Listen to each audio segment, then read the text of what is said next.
Hello guys, तो आज मैं एक अमेरिकन हॉरर थ्रिलर मूवी को एक्सप्लेन करने वाला हूं जिसका नाम हंट है। इस मूवी की स्टोरी ह्यूमन हंट पे बेस्ड है, जिसमें कुछ लोग दूसरे लोगों का हंट करते हैं। इस मूवी की स्टोरी बहुत ही यूनिक है एंड आई होप कि आप सही व्यूअर्स को मेरी एक्सप्लेनेशन बहुत ही पसंद आएगी। So without any further delay let's get started. Movie की शुरुआत में हम व्यूअर्स एक अथीना नाम की लड़की को देखते हैं जो एक सोशल मीडिया ग्रुप ऐप पर चैट कर रही थी। दरअसल इस ग्रुप चैट पर आने वाली हंट के बारे में बातें हो रही थी, जिसमें ये सभी लोग कुछ लोगों को मारने की बातें कर रहे थे, जिसको लेकर ये सभी लोग काफी एक्साइटेड हो रहे थे। एनीवे, अब यहाँ से सीन चेंज होती है और हम व्यूअर्स एक सीक्रेट लोकेशन को देखते हैं। यहाँ हम व्यूअर्स उसी सोशल मीडिया ग्रुप के कुछ लोगों को देखते हैं जो मूवी की शुरुआत में आने वाली हंट के बारे में बातें कर रहे थे। तभी वहाँ टेड नाम का एक आदमी आता है जो बहुत ही डरा हुआ था। टेड की हालत बहुत ही खराब हो रही थी और इसलिए वो सभी से यहाँ पर हेल्प मांग रहा था। तभी एक आदमी टेड के पास आता है जो खुद को एक डॉक्टर बताता है। वो टेड को रिलैक्स होने को बोलता है और फिर उसे जमीन पर लेटा देता है। इसके बाद वो सामने खड़ी एक लड़की से पेन मांगता है और फिर अचानक से टेड के गले में स्टैब कर देता है, जिससे टेड के गले से बहुत सारा खून निकलने लगता है।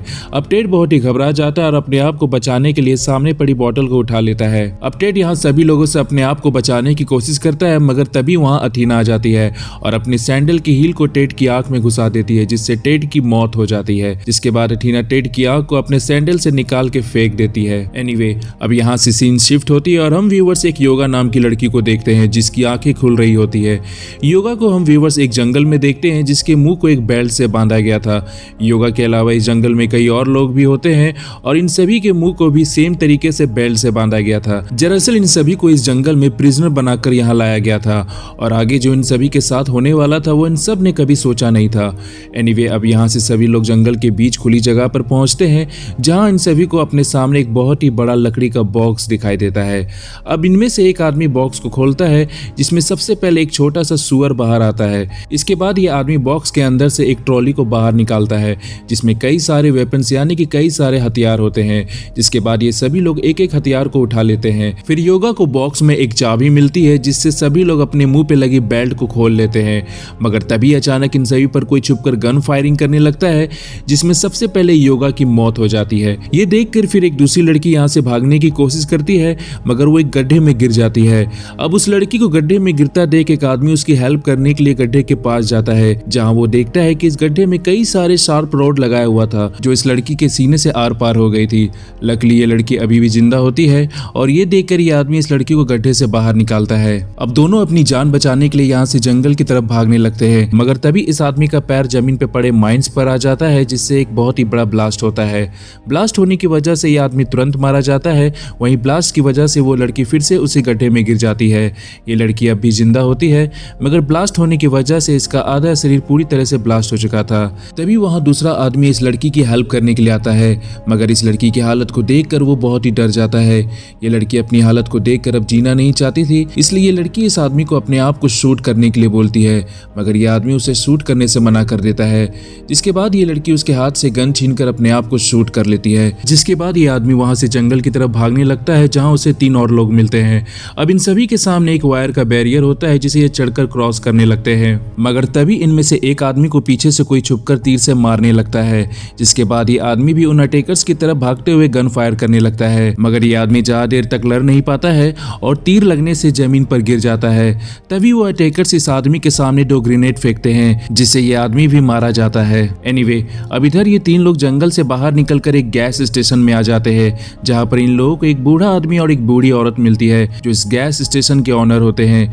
अब ये लोग इन दोनों से पूछते हैं कि हम कौन सी जगह पर है, जिस पर दोनों बताते हैं कि तुम सब अरकानसास नाम के स्टेट में हो। ये सुनकर सभी बहुत गुस्सा होते हैं और ये समझ जाते हैं कि इन सभी को अलग अलग जगह से पकड़कर यहाँ पर लाया गया है। फिर ये आदमी इन दोनों से फोन मांगता है और 911 पर हेल्प के लिए कॉल करता है। ये आदमी फोन पे पुलिस को बताता है कि कुछ लोगों ने हम सभी को अलग अलग जगह से किडनैप किया है और जंगल में लाकर हम सभी को मार रहे हैं। ये सुनकर पुलिस ऑफिसर इस आदमी से कहता है कि मैं तुम्हारे पास हेल्प के लिए एक पुलिस टीम को भेज रहा हूँ, सो तब तक के लिए तुम वहीं पर रुको। तभी इनमें से एक लेडी यहाँ पर रखी हुई एक चीज को खा लेती है, जिसकी वजह से इसके मुंह से फेन निकलने लगता है और फिर वो तड़प तड़प कर मर जाती है। अब इससे पहले इस आदमी को कुछ समझ आता, ये ओल्ड कपल मास्क पहनकर इन सभी पर जहरीली गैस छोड़ देते हैं, जिससे इनमें से एक आदमी घुट घुट के मर जाता है और वहीं दूसरे आदमी को ये लोग शूट शूट करके मार डालते हैं। इसके बाद इन सभी को मारने के बाद ये दोनों बातें करते हैं, जिससे हम व्यूवर्स को पता चलता है कि ये दोनों भी अंडरटेकर से मिले हुए हैं। इसके बाद ये दोनों सभी की डेड बॉडीज को छुपा देते हैं और फिर स्टोर की क्लीनिंग करने लगते हैं। अब क्लीनिंग होने के बाद ऐसा लग रहा था जैसे यहाँ कुछ भी नहीं हुआ है।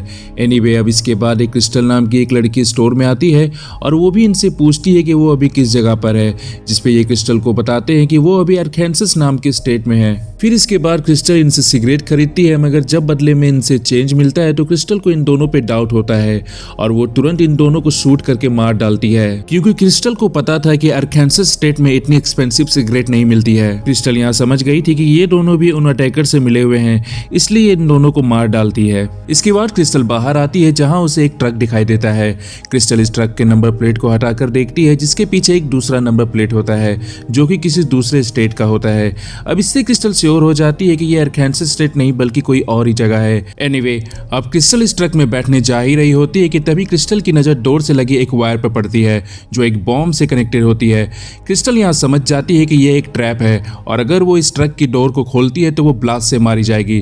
तभी क्रिस्टल को वहां पर किसी के आने की आहट सुनाई देती है, इसलिए क्रिस्टल सामने झाड़ियों के पीछे छुप जाती है।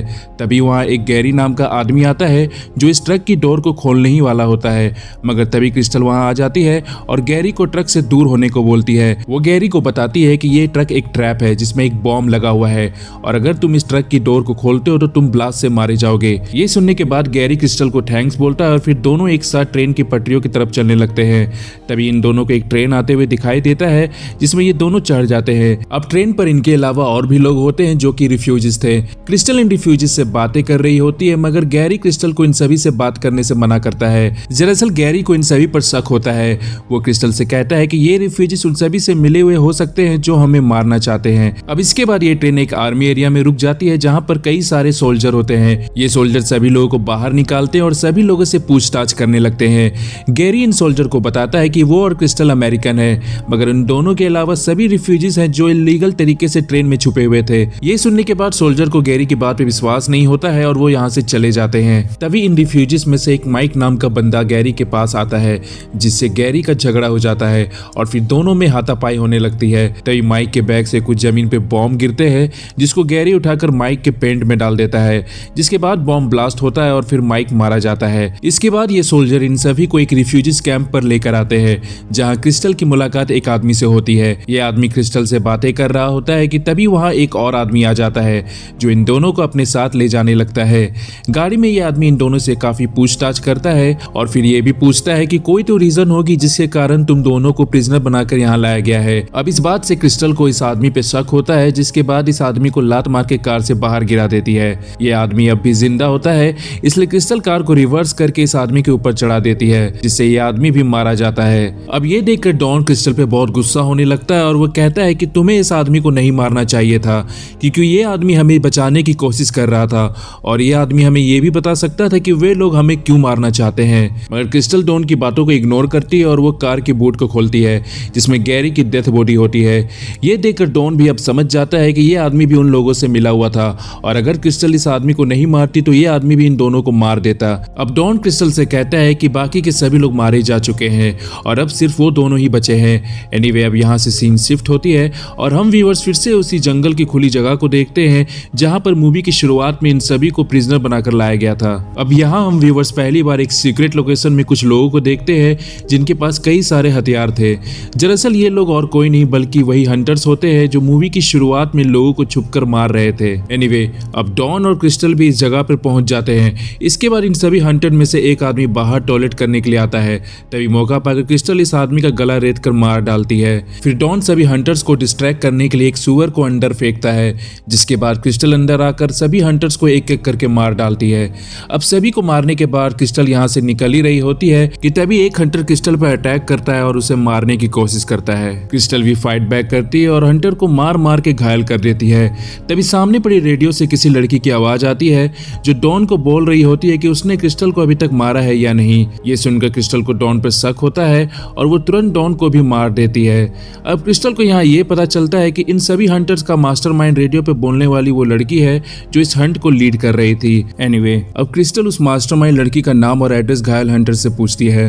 हंटर क्रिस्टल को उसका नाम और एड्रेस बताता है, जिसके बाद वो हंटर को मार देती है। अब यहाँ यहाँ से सीन शिफ्ट होती है और मूवी की स्टोरी आ जाती है 1 ईयर फ्लैशबैक में, जहाँ हमें ये पता चलता है कि रेडियो पे बोलने वाली लड़की कौन थी और क्यों ये लोग हंटर बनकर लोगों को मार रहे थे। एनीवे, अब यहाँ हम फ्लैशबैक में एक लड़की को देखते हैं जिसका नाम अथीना होता है, और ये लड़की और कोई नहीं बल्कि ये वही लड़की होती है जो रेडियो पे डॉन को ऑर्डर दे रही थी, यानी कि अथीना इस हंट की मास्टरमाइंड थी जो लोगों को मरवा रही थी। अब यहाँ ये दो लोग अथीना से उस ग्रुप चैट के बारे में बातें कर रहे थे जिसमें लोगों को मारने की प्लानिंग हो रही थी। अब यहाँ इन सब की बातें सुनकर हम व्यूअर्स को पता चल पाता है कि ये सब कैसे और क्यों शुरू हुआ था। दरअसल मूवी की शुरुआत में हम सब ने जो ग्रुप चैट देखा था जिसमें अथीना अपने कलीग के साथ लोगों को मारने की बातें कर रही थी, वो दरअसल फेक चैट थी जो बस हंट को लेकर मजाक कर रहे थे। मगर किसी तरह ये चैट उन सभी प्रिजनर के हाथ आ जाती है, जिसके बाद वो सभी लोग इस चैट को सच मानकर वायरल कर देते हैं, जिसकी वजह से अथीना और उसके सभी कलीग की कंपनी में बहुत ही इंसल्ट होती है।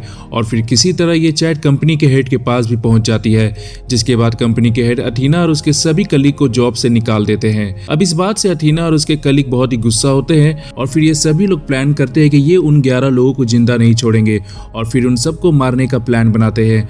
जिसके बाद अथीना और उसके सभी कलीग किसी तरह इन लोगों को जंगल में प्रिजनर बनाकर ले आती है और फिर इन सबको बहुत ही क्रूअल तरीके से मारने लगती है। एनीवे, अब मूवी की सीन चेंज होती है और मूवी की स्टोरी आ जाती है प्रेजेंट डे पर। अब क्रिस्टल को अथीना का एड्रेस मिलने के बाद वो उसके घर पहुंच जाती है। क्रिस्टल घर के अंदर आ जाती है जहां उसे अथीना किचन में मिलती है। इन दोनों में काफी बातें होने लगती है और बातों ही बातों में अथीना क्रिस्टल से कहती है कि मेरे पास तुम्हारी सारी पर्सनल डिटेल्स हैं। अथीना क्रिस्टल की पर्सनल चीजों को लेकर उसका मजाक बनाने लगती है और फिर उससे ह्यूमिलिएट करने लगती है। मगर तभी क्रिस्टल अथीना से कहती है कि जिस क्रिस्टल की तुम बात कर रही हो वो क्रिस्टल मैं नहीं बल्कि वो क्रिस्टल कोई और है जो मेरे घर के पीछे वाले घर में रहती है। इसके बाद क्रिस्टल अथीना से कहती है कि तुमने मुझे इसमें फंसाया है और फिर वो अचानक से अथीना पे अटैक कर देती है। अथीना भी फाइट बैक करती है और फिर दोनों में काफी देर तक फाइट होने लगती है। फाइट करते करते दोनों बहुत ही बुरी तरह से घायल हो जाती है, जिसके बाद फाइनली क्रिस्टल अथीना को मार देती है। इसके बाद वो अथीना को बनाया हुआ सैंडविच खाती है और फिर उसी की ड्रेस को पहन लेती है। इसके बाद वो अथीना के डॉग को लेकर बाहर जाने लगती है जहां उसे अथीना का प्राइवेट प्लेन दिखाई देता है। क्रिस्टल पायलट और एयर होस्टेस को गन दिखाती है और फिर प्लेन को टेक ऑफ करने के लिए बोलती है और मूवी यहीं पे एंड हो जाती है। तो ये थी द हंट मूवी की एक्सप्लेनेशन एंड आई होप कि आपको मेरी एक्सप्लेनेशन बहुत ही पसंद आई होगी। आगे मैं ऐसी कई सारी हॉरर स्लैशर मिस्ट्री मूवीज को एक्सप्लेन करने वाला हूं जो आप सही व्यूअर्स को बहुत ही पसंद आएगी। एंड फाइनली आप सही व्यूअर्स से एक रिक्वेस्ट है, प्लीज मुझे मोटिवेट करने के लिए और इस चैनल की ग्रोथ के लिए वीडियो को लाइक कीजिए, चैनल को सब्सक्राइब कीजिए और बेल आइकन को प्रेस कीजिए ताकि आपको इस चैनल की नई नई वीडियो की नोटिफिकेशन मिलती रहे।